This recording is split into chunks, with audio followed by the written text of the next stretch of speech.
Hello everyone, welcome to my channel. इस video में हम हिंदी व्याकरण के प्रश्नों का अभ्यास करेंगे। हिंदी व्याकरण से प्रश्न हर कम्पिटिटिव एग्ज़ाम में पूछे जाते हैं, चाहे वो टीचिंग एग्ज़ाम्स हो या नॉन टीचिंग एग्ज़ाम्स हो। DSSB के टीचिंग और नॉन टीचिंग एग्ज़ाम में हिंदी व्याकरण से क्वेश्चन ज़रूर पूछे जाते हैं। PRT, TGT, PGT के लिए ये वीडियो बहुत ही हेल्पफुल रहेगी। चलिए शुरू करते हैं हिंदी व्याकरण के प्रश्नों का अभ्यास। ये मॉक टेस्ट नंबर 3 है। 2 मॉक टेस्ट मैं पहले ही अपलोड कर चुकी हूँ।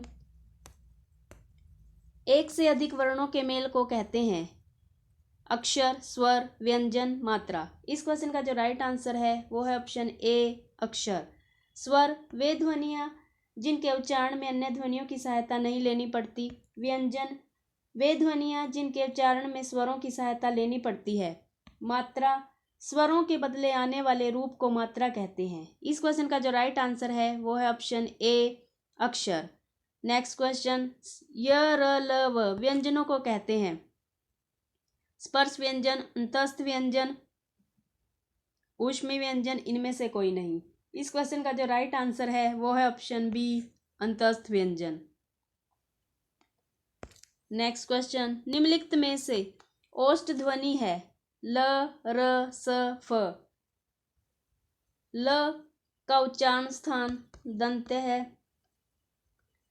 र का उच्चारण स्थान मूर्धा, स का उच्चारण स्थान दंत है, फ का उच्चारण स्थान ओष्ठ है। इस क्वेश्चन का जो राइट आंसर है वो है ऑप्शन डी, फ। नेक्स्ट क्वेश्चन, जिन शब्दों के अंत में अ आता है उन्हें क्या कहते हैं? अनुस्वार, अयोगवाह, अकारांत। जिन शब्दों के अंत में अ आता है उन्हें अकारांत कहते हैं और जिन शब्दों के अंत में बड़ा आता है उन्हें अकारांत कहते हैं। जिन शब्दों के अंत में छोटी ई आती है उन्हें इकारांत कहते हैं। जिन शब्दों के अंत में बड़ी ई आती है उन्हें इकारांत कहते हैं। जिन शब्दों के अंत में ऊ आता है उन्हें उकारांत कहते हैं। जिन शब्दों के अंत में बड़ा ऊ आता है उन्हें उकारांत कहते हैं। इस क्वेश्चन का जो राइट आंसर है वो है ऑप्शन डी, अकारांत। जिन शब्दों के अंत में अ आता है उन्हें अकारांत कहते हैं। नेक्स्ट क्वेश्चन, पंचानन शब्द में अनुस्वार किस ध्वनि के स्थान पर प्रयुक्त किया गया है? अनुस्वार जिस वर्ण के पूर्व आता है उसी वर्ग का पंचम अक्षर हो जाता है। जैसे पंचानन, पंचानन को इस प्रकार लिखेंगे, पंचानन इसको इस प्रकार लिखेंगे तो ध्वनि के स्थान पर ये वाला अक्षर आएगा, या। नेक्स्ट क्वेश्चन, निम्नलिखित में से कौन सा वर्ण घोष है? प, ट, फ, द। घोष को ही सघोष कहते हैं। घोष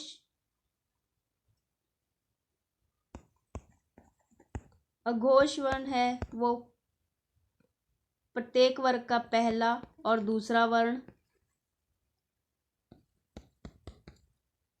प्लस श, श, स।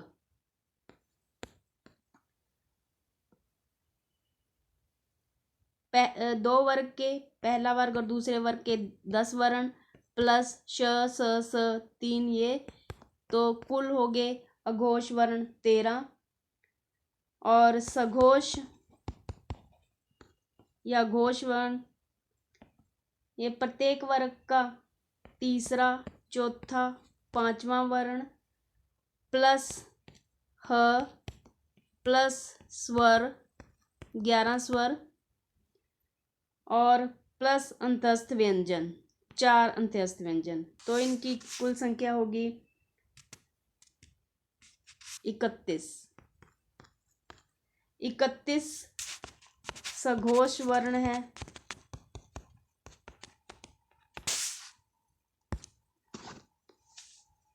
और 13 अघोष वर्ण।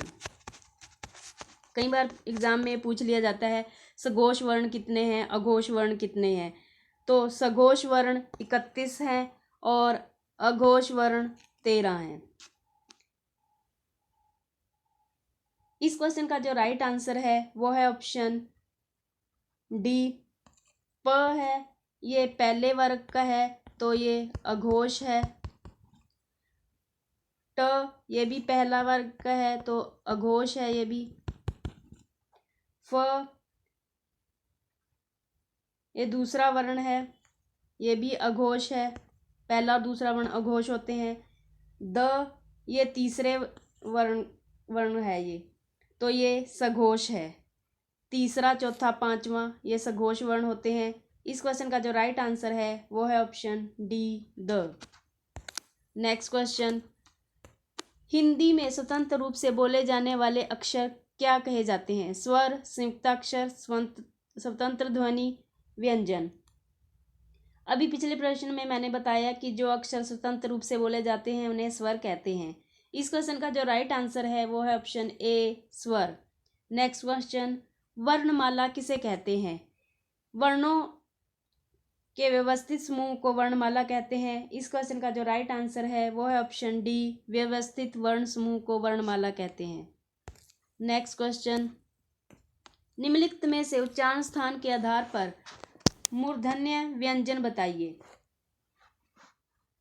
क, घ इसका उच्चारण स्थान कंठ है और ये क वर्ग के वर्ण हैं। ज, झ इनका उच्चारण स्थान तालु है और ये च वर्ग के वर्ण हैं। ड, ढ इनका उच्चारण स्थान मूर्धा है और ये ट वर्ग में आते हैं। प, फ इनका उच्चारण स्थान ओष्ठ है और ये प वर्ग में आते हैं। इस क्वेश्चन का जो राइट आंसर है वो है ऑप्शन सी, ड, ढ ये मूर्धन्य व्यंजन है। नेक्स्ट क्वेश्चन, निम्नलिखित में से अल्प प्राण वर्ण कौन से हैं?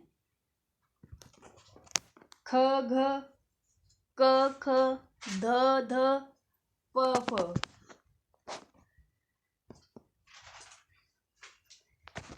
अल्प प्राण तत्व के आधार पर वर्ण दो प्रकार के होते हैं, एक अल्प प्राण और दूसरा महाप्राण। अल्प प्राण में प्रत्येक वर्ग का पहला, तीसरा और पांचवा वर्ण प्लस अंतस्थ व्यंजन। अंतस्थ व्यंजन य, र, ल, व, य, र, ल, व। तो प्रत्येक वर्ग में 5 अक्षर होते हैं, वर्ण होते हैं। 3 वर्ग हैं तो 15 वर्ण ये प्लस 4 ये, और इसमें स्वर 11 स्वर हो, तो इनकी कुल संख्या हो गई 30। 30 अल्प प्राण है और महाप्राण प्रत्येक वर्ग का दूसरा और चौथा वर्ण प्लस ऊष्म व्यंजन 4 श, श, स, ह ये ऊष्म व्यंजन है। 2 वर्ग है तो 2 वर्गों के हो गए 10 वर्ण और प्लस 4 ये ऊष्म व्यंजन, तो 14 वर्ण महाप्राण के हैं। 30 वर्ण अल्प प्राण के और 14 वर्ण महाप्राण के। अभी मैंने पिछले क्वेश्चन में बताया था जो घोष अघोष वर्ण है। अघोष वर्ण की कुल संख्या होती है 13 और जो सघोष है उसकी संख्या होती है 31। इसी तरह अल्पप्राण की 30 और महाप्राण की 14। ये कई बार ये संख्या पूछ ली जाती है इन अल्पप्राण, महाप्राण और घोष अघोष में कन्फ्यूज़न हो जाती है, इसलिए इनको एक बार अच्छे से रिवाइज कर लेना। नेक्स्ट क्वेश्चन, निम्नलिखित में से नवीन विकसित ध्वनियाँ कौन सी हैं?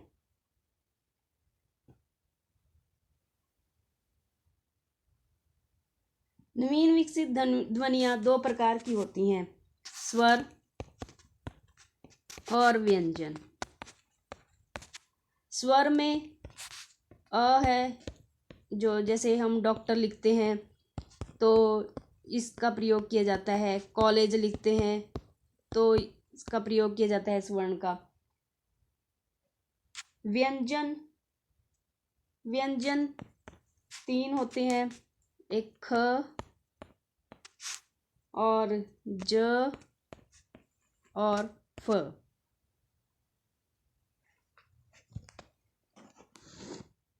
इन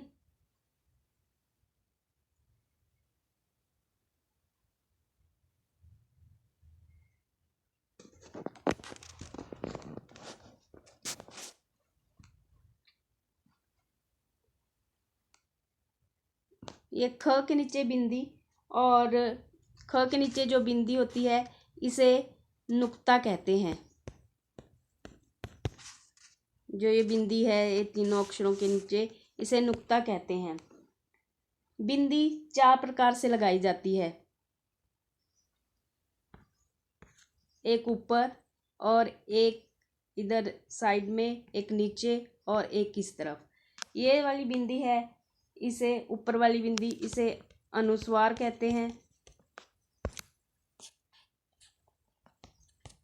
जो साइड में लगती है बिंदी उसे पंचमाक्षर,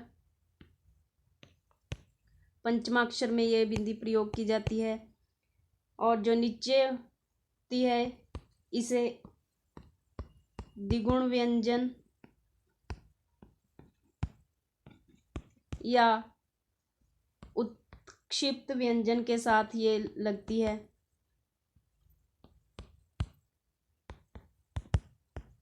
और जो ये होती है इसे नुक्ता कहते हैं या इसे गृहीत भी कहते हैं।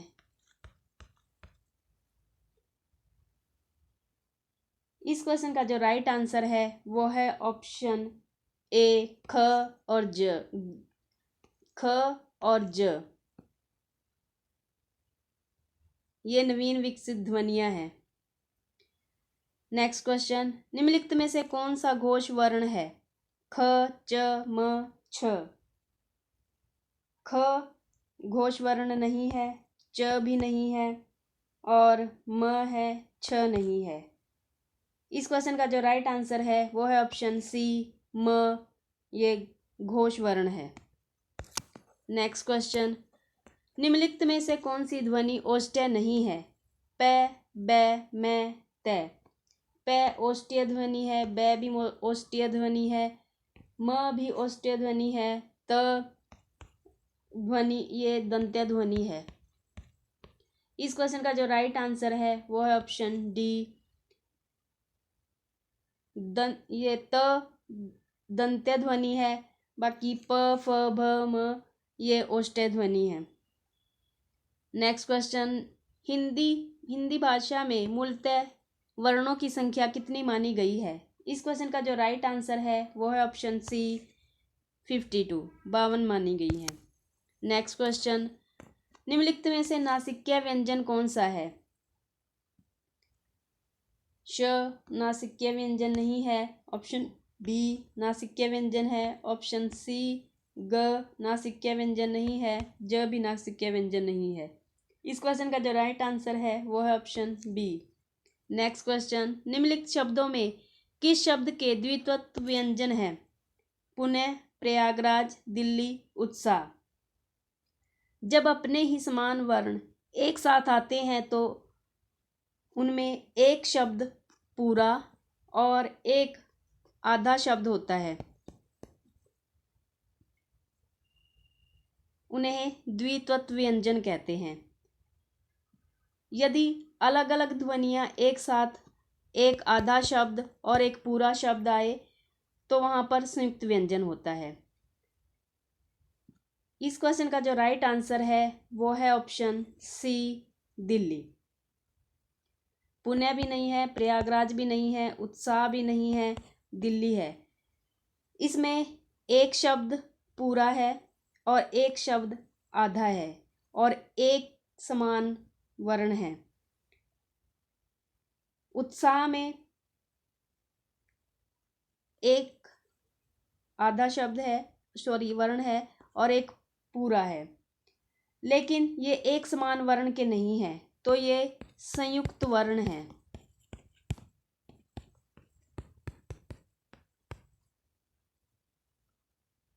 जब एक समान वर्ण हो और एक वर्ण आधा हो और दूसरा पूरा हो तो वहाँ वो द्वित्व व्यंजन होता है।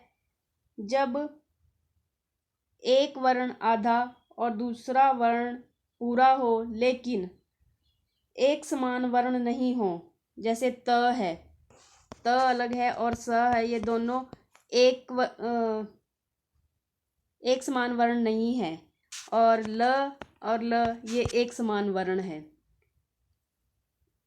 जब एक समान वर्ण ना हो तो उसे संयुक्त वर्ण कहते हैं, और जब एक समान होते हैं उसे द्वित्व व्यंजन कहते हैं। इस क्वेश्चन का जो राइट आंसर है वो है ऑप्शन सी, दिल्ली।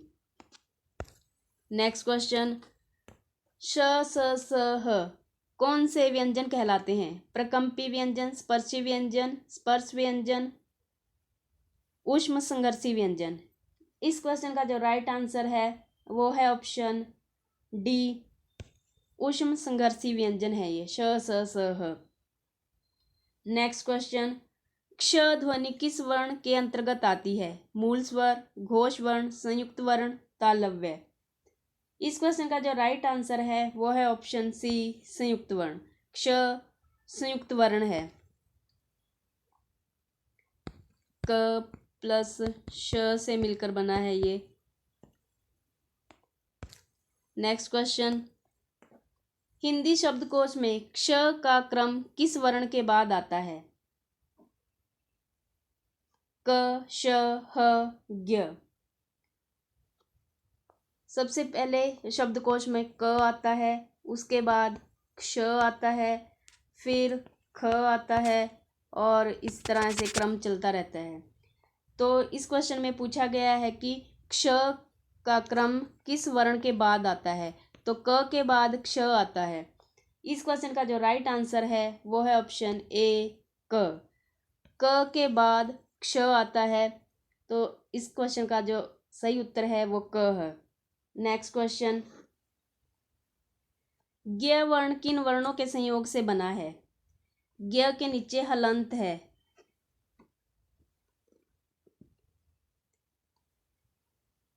ज्ञ जो अक्षर बनता है वो ज प्लस इ से बनता है, या फिर ज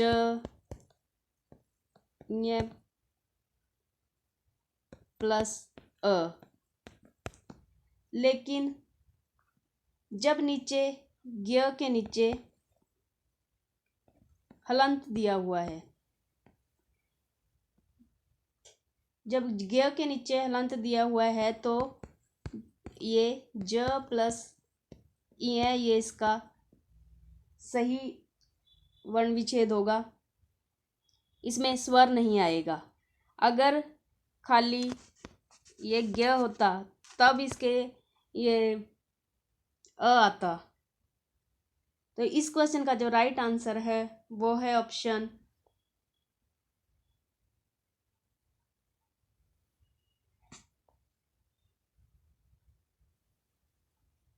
बी।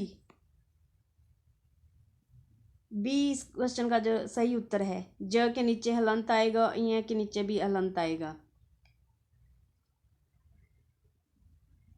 आज की वीडियो में इतना ही।